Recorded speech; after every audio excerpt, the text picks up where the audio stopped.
Hello friends, Heidi here from Rain Country. God is good all the time, and I'm here for my first official outside garden update where I like to go through specific garden sections for 2021 because I like to break it down, otherwise it takes too long, because most of the gardening we're doing right now, pretty much all of it at this point, is right here on our shy 1/3 acre piece here in the neighborhood.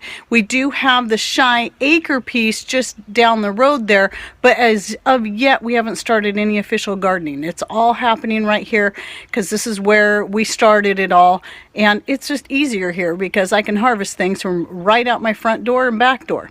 So the garden is, if you're new, I have several different garden areas. I have the front deck garden, I have the front yard garden, I have the backyard gardens, and they're broken up into sections. I have the greenhouse, and then I have the west side herb garden, and then I have another skinny little herb garden strip right here on the south side of the house. So what I wanted to start with today was the deck garden out front. I will discuss a little bit about the front yard garden, but mostly wanted to focus on the container garden, especially for the sake of those people who are trying to make the most out of their small areas, even if it's just an apartment window or a little deck of some sort.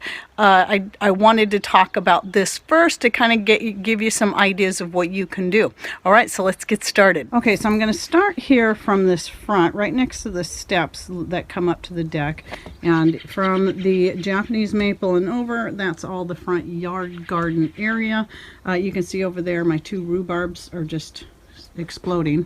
My potatoes over there are starting to come up. I don't have any carrots planted in this yet. I'm waiting at least another month before I plant carrots in that carrot box. And the far carrot box currently just has, I'm going to put some red turnips in there today, red top turnip or purple top turnips, and then I have some white beets in there. And Patrick is planning on building me at least a couple more of these carrot boxes, hopefully this year, and then we'll fill those up with some other things. But anyway, back to what's going on the deck. This is the Mardi Gras honeysuckle. It's beautiful. It has beautiful flowers. I'll put a picture of it here so you can see what it looks like when it's in bloom. I started it in a pot. I think it might have even been that very same pot right here last year, and then decided to transplant it directly into the ground next to the steps here. But in this pot, this little piece here was actually, when I bought this one from the nursery last year, this piece had broken off. And so I put some root tone on it and put it in a small pot with some peat and some silt from our other piece of property from the riverbed, or creek bed. And I wasn't sure if it was going to make it, but then this year it started getting some new life on it. And so then I put it in this bigger pot. So the honeysuckle I grow, I'll talk about while I'm growing that in another separate video, but mostly for the skin benefits and because I just love honeysuckle. Now these two empty pots here, well, they look empty. These are a couple of newer pots that I got just to expand more of my garden section. I just planted, direct seeded some calendula in nasturtiums, the dwarf nasturtiums, in both of these. So I just did that a couple days ago, so you won't see anything in there yet. Here's one of my strawberry pots. This is the fig. This is the one that Lisa Booker got me a couple of years ago when my mom passed away. And so it started out just a little tiny thing. I didn't even know if it was going to make it, but it managed to survive, and it's been doing really good. No fruit yet. It's still pretty young. We'll see. I don't expect it to get fruit this year, but if it does, that would be cool. This is my red gooseberry, and I always forget the name of it. It's a Japanese name, starts with an H. I'll put it in text. And you can see it's getting little berries. It's the most berries I've seen on it yet. The berries on this thing are so tasty. They're a deep red. And you can see in a picture here from last year what they look like when they're ripe. They're deep red, and to me they taste like a wonderful natural sweet tart. I mean, they're sweet and they're tart at the same time. They're so delicious. So I've been growing it in this pot for a few years now. It's been, first couple of years didn't get any berries. Last year it actually got quite a few berries, and it looks like we might get even more this year. But I have to keep my eye on this one because there's some kind of little green worm that likes to, a caterpillar of some sort, that likes to attack this And we're coming up on that time of the year where I got to watch for it. And then I have my own homemade bug spray I use on that, and I just keep coming out, and it's all natural. Most of it made from herbs in my garden, and I have an old video recipe I'll link to in the description box down below, and it works great. And so for keeping those off. So I'm just watching for sign, and then I'll start spraying it. And then mostly strawberries are what I'm focusing on. Oh, and by the way, this sad looking thing is a grapefruit. I got 2 of them that we started from seed. We had bought at the store, and when we opened up the grapefruit, the seed on the inside was already sprouting, so 2 of them. So we stuck one, you know, stuck one in each pot, and they've been in there ever since, and so they're outgrowing the pots. I don't know that I'll keep them. It was just more of an experiment, because citrus really just doesn't grow here. Not in rain country. But I am going to experiment and try planting one of the 2 in the ground somewhere and just see how they, just to see what it will do. Anyway, more strawberries. And again, I've talked about this before, and this is an idea. I mean, strawberries for me, I find they do best for me in pots, but you do have to transplant them into bigger pots over time. They don't do great for a long period, maybe only 1 year in little pots like this, but it's a good way to get them started. And so this setup right here was originally built to be the pie tree for Ryan and Kayla's wedding, which was in 2019. And then after the wedding was over, they just gave it back to us because they had no use for it. So I turned it into a strawberry plant tree. But anyway, I keep expanding the strawberries. And then here is the green stalk. Been very happy with this so far. The strawberries seem to be liking it. I know somebody said, oh, strawberries don't do good in the green stalk. Well, we'll see. It's I'm seeing life coming on there, and it looks like I have a pineapple weed coming up in here. Pineapple weed everywhere, but that's fine. I just don't want it growing in there. Pineapple weed is great. I have a video just on that. But anyway, the strawberries, they're taking off now that we've had some warmer, sunnier days. And what I do, this is one thing I'm really liking about this green stalk, is I got some smaller ones here. They're still very young, but you know, that I'd taken off of some other plants. But what I try to do every day, or not every day, but every few days, I rotate this. Because right now I'm facing south. So this is the north side of this pot. So every few days I rotate it a quarter turn so all the plants can get an equal exposure to the sun. Because my only concern about having, and it's just kind of coincidence that the ones right here on this side seem like they're not doing as well. It's not, you know, they're all getting the same amount of sun. Those are just the least mature plants that I have. So having the caddy for this to go into makes it easy to move the whole thing around. So if you decide to get the green stalk, you really should get that caddy to go with it. And I'll put the link to the green stalk down below. You can choose from the like 3-tier, 4-tier, 5-tier, I believe it is. And this is the, I think, 10-inch. You can also get the shorter ones that would be good for growing lettuce and stuff.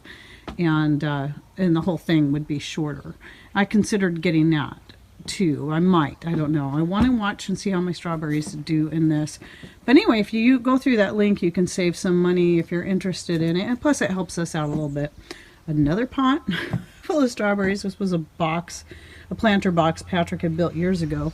And this little rock, or not little, but this rock came over in that pile of dirt you'll see right there. I've slowly been working through it, that Patrick brought over from the other piece of property. And I kept it because it was almost perfectly shaped.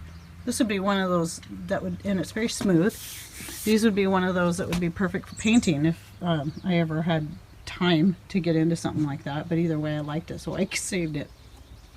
And then this, this I just got. This was actually an early Mother's Day gift from my youngest son and his fiance, and I fell in love with it. I almost cried when I saw it because it's just so adorable. So it's got a couple of begonias right here, and then I'm not sure what this is. Maybe somebody can tell me. I haven't had a chance to look it up because they just left a little bit ago, so I stuck it out here. I'm like, well, this is perfect timing because I'm going to go shoot a video out front. I don't know if this is going to be the place I keep it. I haven't decided. We just set it here for now. It might need a little more sun than what it can get right here. But for now, this is where I'll put it. These pots back here, this is that other grapefruit. This is the one I'm going to take out first because the pot is this. It's got the smaller pot, and besides, I need that for something else. But anyway, these pots are just, other than that one there, These other ones just have dirt in them or weeds trying to come up. But I might put some lettuces in here, transplant them from out back. And I just had filled these ones up with dirt to use for whatever, if I come up with some other idea. So I just wanted them ready to go since Patrick had brought that dirt over, and then all the compost from the churchyard, mostly grass clippings. And that's why I'm growing we spread it, most of it all right there for the potatoes, because I knew the potatoes would go crazy. So I'll talk more in depth about this whole front section in another video update down the road. But well, I'm going to go ahead and say this. So this little section here is one area in the front that the chickens can come at this time of the year. Now, when I'm don't have potatoes and all that growing out there, then this whole fencing comes out. You know, this will be in the fall. I'll roll this fencing back up over here, and then the chickens will have free range in this whole area here to get bugs and keep things worked up and to fertilize. Let's talk more about this juniper. Now it still doesn't look super pretty from me hacking it way back. This is just what happens. But it'll, you know, the green will fill in and cover up all that dead stuff. I'd like to still get in there and break some more of that dead stuff off. That's just what juniper does. But if you've been following me for any length of time, you know that this juniper has been here, I think, since this house was built. And I think when it was put in, it was probably just about 12 inches high. And, you know, juniper will just keep growing and growing. And last year, I didn't get around to pruning back any of it. In fact, none of these shrubs got pruned back. And so I had to do some serious hacking on it. So that is obviously going to make it look uglier for a time. And I still got to finish. I can't figure out how to get in there to get this chunk out. I want to take that chunk out. But what I did was I totally took out the center so I could keep the juniper here to add more privacy between us and the neighbors this way, but opened it up so things on the deck below it and down there in the ground where you see my comfrey, some of my comfrey is growing. And then Pat made these little took these little rounds and attached them directly to the juniper, so I could put some more pots on here. So you can see I got more strawberries growing on there, and it's working out really good. The sun comes down through this opening when it's sunny, which it's not right now, and so the strawberries get plenty of light. One thing about strawberries is they don't need as much light as certain other berries. They could do good with maybe 4 to 6 hours of direct light per day, so they don't really need full sun, maybe just partial sun. But the point was in all this, I wanted you to see how, and I have room out here. Patrick built this deck years ago, and we never really, when we go sit outside, we're not going to sit out in the front deck. We're going to sit on the back deck where it's private. So we've got all this deck space. Why not make the most of it? That's what it's looking like now. So down the road, I'll show you how things out here are looking, or just do a quick flyby when I come out here to do this section here. All right, well, that's it for this garden update. So be watching for more such updates coming down the road as I focus on the different garden areas. Oh, and I'll just tell you real quick, I'm going to be planting some corn today. I decided to go with the Cherokee White Eagle because I still have some, and that's hard to find. I still have some seed, and it does grow for me, so I figured I'll try that. Hopefully my seed's not too old and it'll all germinate, and we'll see how that does. I did get my sunflowers in the ground, the ones I started in the greenhouse, and I started some more.